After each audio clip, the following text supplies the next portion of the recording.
শ্রাবণ মাস দেবাদিদেবের মাস। শ্রাবণ মাসের দ্বিতীয় সোমবারে এই বিশেষ ফুল ও শস্য অর্পণ করলে মনস্কামনা পূর্ণ হয়। নমস্কার বন্ধুরা, আমি রূপা। সবাইকে স্বাগত জানিয়ে আজকের ভিডিও শুরু করছি। আশা করি আপনারা ভালো আছেন এবং সুস্থ আছেন। চলছে শ্রাবণ মাস।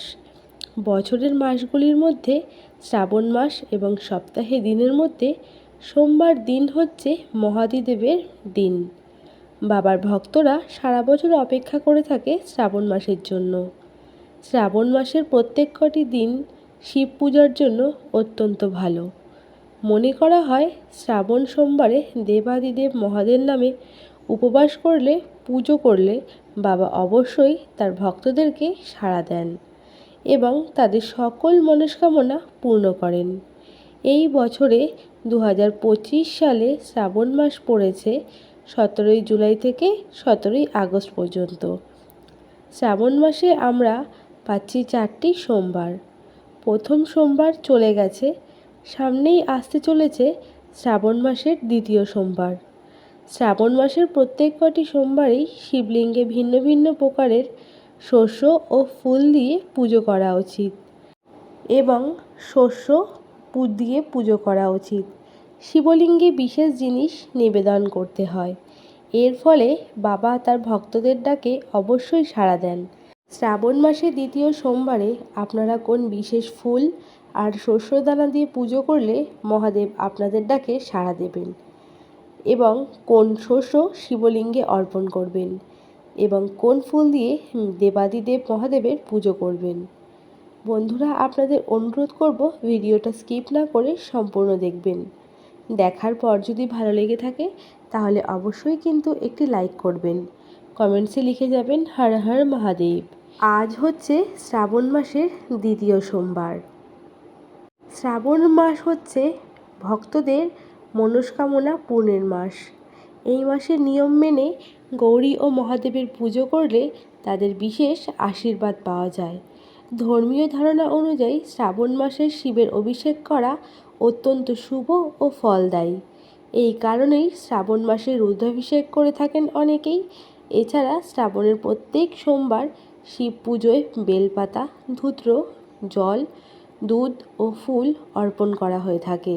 পুজোর সবথেকে বেশি যেটা প্রয়োজন সেটি হলো বেলপাতা, কারণ মহাদেব বেলপাতাতেই অনেক সন্তুষ্ট। কিন্তু এই ফুল ও বেলপাতা ছাড়া আরও কয়েক ধরনের ডাল শিব ঠাকুরের অত্যন্ত প্রিয়। বিশেষ করে শ্রাবণ মাসের দ্বিতীয় সোমবারে আপনারা নিজের মনস্কামনা পূর্ণ করার জন্য বিভিন্ন প্রকারের ডাল শিবলিঙ্গে অর্পণ করতে পারেন। প্রথমে যেই শস্যদানা বা ডালটি আপনারা অর্পণ করতে পারেন সেটি হলো সবুজ মুগ ডাল। শাস্ত্রমতে এই ডাল অর্পণ করলে ব্যক্তিরা সমস্ত মনস্কামনা পূর্ণ হয় এবং সুখ ঐশ্বর্য লাভ করে। মুগ ডাল দিয়ে শিবের পুজো করুন। শ্রাবণ মাসে দ্বিতীয় সোমবার মহাদেবকে অবশ্যই মুগ ডাল অর্পণ করতে একদমই ভুলবেন না। গোটা মুগ ডাল অর্পণ করলে সমস্ত বাধা ও সমস্যা থেকে মুক্তি পাওয়া যায়। শিব পুরাণ অনুযায়ী কোনো বিশেষ কাজ ও মনস্কামনা পূর্ণের জন্য শিবকে অবশ্যই মুগ ডাল অর্পণ করলে তা পূর্ণ হয়। দ্বিতীয় যে ডালটি আপনারা অর্পণ করতে পারেন সেটি হলো অহর ডাল। মহাদেবকে পৃথক পৃথক ডাল অর্পণ করে সুখ ও সৌভাগ্য অর্থসহ একাধিক ফল লাভের প্রসঙ্গে আলোচনা করা হয়েছে। এই বিভিন্ন ধরনের অন্ন ও শস্যের মধ্যেই অন্যতম হলো অহর ডাল। অহর ডাল ও পাতা দিয়ে শিব ঠাকুরের পুজো করলে শরীর ও মনের সঙ্গে জড়িত দুঃখ দূর হয়। আবার কোনো জাতক যদি আর্থিক কষ্টে ভুগতে থাকেন তাহলে তারা অবশ্যই মহাদেবকে অহর ডাল অর্পণ করে সেই সমস্যা থেকে মুক্তি পাবেন। শ্রাবণ মাসে শিবকে ডাল অর্পণের সময় অবশ্যই ওম নমঃ শিবায় মন্ত্র জপ করতে একদম ভুলবেন না। তৃতীয়টি যে ডালটি শিবলিঙ্গে অর্পণ করতে পারেন সেটি হলো ছোলার ডাল। অবিবাহিত জাতক বা বিবাহে বাধা আসছে তারা কিন্তু শ্রাবণী সোমবারে শিব ঠাকুরকে ছোলার ডাল অবশ্যই অর্পণ করুন। এর ফলে বিবাহের বাধা দূর হবে। পাশাপাশি অবিবাহিত ও বিবাহযোগ্য জাতক জাতিকারা শ্রেষ্ঠ জীবনসঙ্গী লাভ করবেন। উল্লেখ্য, শিব পুজো বেলপাতা অর্পণে বিশেষ মাহাত্ম্য রয়েছে। কারণ এর ফলে সমস্ত পাপ নাশ হয় এবং ব্যক্তি ঐশ্বর্য ও বৈভব্য লাভ করতে পারেন। তবে ছেঁড়া বা কাটা বেলপাতা দিয়ে শিব পুজো একদমই করবেন না। চতুর্থ যে ডালটি শিবলিঙ্গে অর্পণ করতে পারেন সেটি হচ্ছে বিউলির ডাল। বিউলির ডাল অর্পণ করলে জাতকের জীবন থেকে সমস্ত দুঃখ ও কষ্ট দূর হয়ে যায়। আবার যে কোনো জাতকের জীবনে শনির দশা চলছে তারা শ্রাবণ মাসের দ্বিতীয় বা তৃতীয় সোমবারে গোটা বিউলির ডাল অর্পণ করতে পারেন। শিবকে শনির গুরু বলে মনে করা হয়, তাই শ্রাবণ মাসে বিশেষ উপায় করলে শিব ঠাকুর এবং শনি মহারাজ উভয়ই প্রসন্ন হন।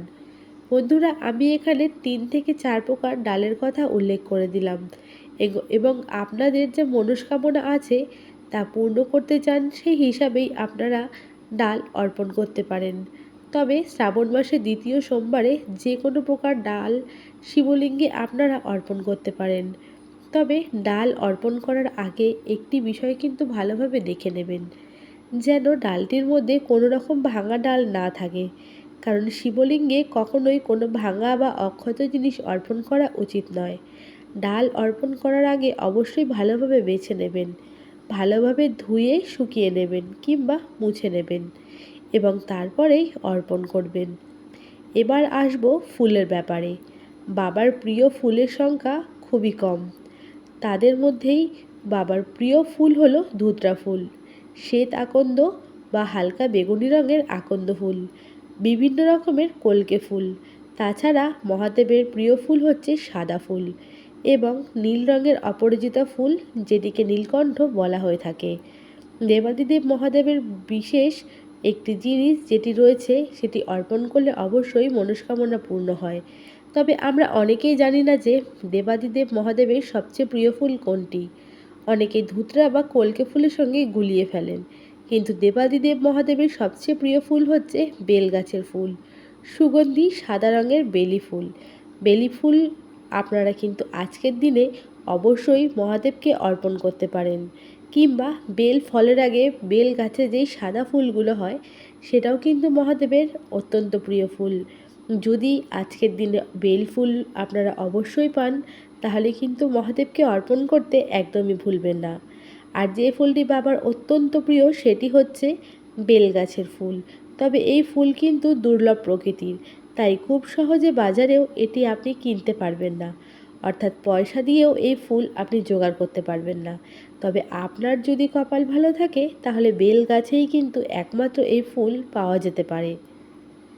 এই ফুল যেহেতু দুর্লভ, বাজারেও পয়সা দিয়ে কিনতে পাওয়া যায় না, তাই আপনারা বাবার যে কোনো একটি প্রিয় ফুল মধ্যে একটি ফুল অর্পণ করতে পারেন। সোমবারে যদি আপনারা পারেন গোটা বেলও কিন্তু মহাদেবকে অর্পণ করতে পারেন এবং একটি বেল গাছের মধ্যে ফুল দিয়ে যদি বাবার পুজো করে উপবাস রাখে তাহলে বাবা আপনাদের ডাকে অবশ্যই সাড়া দেবেন এবং আপনি বুঝবেন যে আপনার মনস্কামনা অবশ্যই পূর্ণ হবে। আজকের পর্বটি আপনাদের কেমন লাগলো অবশ্যই কমেন্টে জানাতে ভুলবেন না। বন্ধুরা, আজকের দিনে আপনারা আরও একটি কাজ করবেন, সেটি হলো গঙ্গার জলের সঙ্গে দুধ মিশিয়ে মহাদেবকে অর্পণ করতে একদমই ভুলবেন না।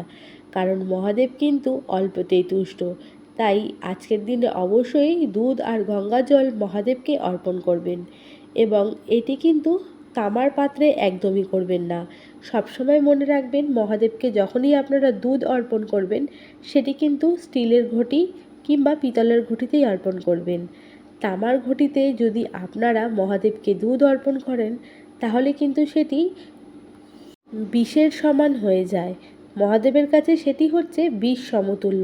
তাই আজকের দিনে বন্ধুরা অবশ্যই আপনারা দুধ গঙ্গার জল স্টিলের পাত্রেই কিন্তু নিবেদন করবেন। এছাড়া আজকের দিনে আপনারা শ্রাবণ মাসের দ্বিতীয় সোমবারে কালো তিল অর্পণ করতে একদমই ভুলবেন না। শ্রাবণ মাসের দ্বিতীয় সোমবারে কালো তিল অর্পণ করলে ব্যক্তির সমস্ত দুঃখের নাশ হয় এবং পাপ বিঘ্ন হয়। এছাড়া দুর্ভাগ্য অর্থকষ্ট দূর হয়। এছাড়া বন্ধুরা শ্রাবণ মাসের সোমবারে শিবলিঙ্গের কালো তিল নিবেদন করলে সর্পদোষ থেকেও মুক্তি পাওয়া যায় এবং শনির সাড়ে সতির কুপ্রভাব থেকে মুক্তি পাওয়া যায়। এছাড়া এর সঙ্গে সবচেয়ে গুরুত্বপূর্ণ যে কাজটি সেটি হলো 108 বার মহাদেবের ওম নমঃ শিবায় মন্ত্রটি জপ করতে একদমই ভুলবেন না। মহাদেবকে অবশ্যই আজকের দিনে গোটা ফল নিবেদন করবেন। ফল কেটে একদমই দান করবেন না। গোটা ফল দিলে কিন্তু মহাদেবের কাছে বলা হয় যে আপনি ফল দানের মাধ্যমেই আপনার পাপ ক্ষরণ করছেন। এছাড়া মহাদেবকে ধূপ দিয়ে আরতি করবেন এবং মহাদেবের কাছে ঘিয়ের প্রদীপ অবশ্যই জ্বালাবেন। বন্ধুরা, আপনারা আপনাদের স্বামী, সংসার এবং সন্তানের মঙ্গল কামনা করে মহাদেবকে প্রণাম করে আশীর্বাদ নেবেন। তবে বন্ধুরা, শ্রাবণ মাসে আপনারা অবশ্যই একবার শিব মন্দিরে বাবা মহাদেবকে দর্শন করবেন এবং বাবার মাথায় জল অর্পণ করবেন। এতে বাবা মহাদেবের কৃপা ও আশীর্বাদ লাভ করতে পারবেন। তো বন্ধুরা, আজকের ভিডিওটা কিন্তু আমি এইখানেই শেষ করছি। আশা করি ভিডিওটি আপনাদের ভালো লেগেছে। ভিডিওটি ভালো লাগলে অবশ্যই একটু লাইক করে অন্যান্য বন্ধুদের সঙ্গে ভিডিওটি শেয়ার করবেন। আর বাবা মহাদেবের ভক্ত হয়ে থাকলে হর হর মহাদেব কমেন্টে অবশ্যই লিখে যাবেন।